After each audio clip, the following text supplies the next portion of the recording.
collectif des avocats congolais Oyo bazali ko défendre monsieur Gassan par rapport ya ndenge ba refula qui est na gouvernement congolais bango basaki point de presse bolanda reportage Oyo ya Nana Mwadi.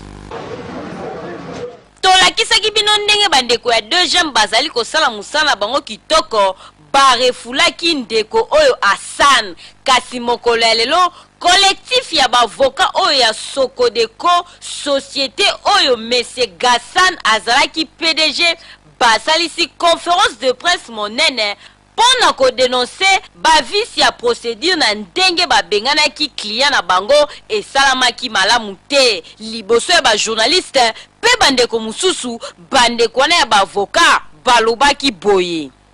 bache ba mususu na ba mususu baza ndenge moko te bache par exemple Gassan pourtant Gassan aza moto azalaki na ba azana mikanda na ya nord aza moto azana ba société na batu na ye awa babengani lokola mwana moko moke boyebi ke Gassan na sene biso 32 ans na kati ya mboka oyo ntango bato nyonso to bakimaka biso apres bapillage banini ye akomaki batongi na biso banini balobi lelo bazokomona malamu oyo asali te bazokomona kaka baza kolukela ye mabe ngai nalobaki ke eza bato oyo baza bitumba na ye na baprocès judiciaire nde bazokolukela ye makambo nyonso tona parceke soki otali bango balobi ke ye azwi balopanga bato na eza lokuta ata lopango moko te eza wana na 3 pene tokotala boza ya solo.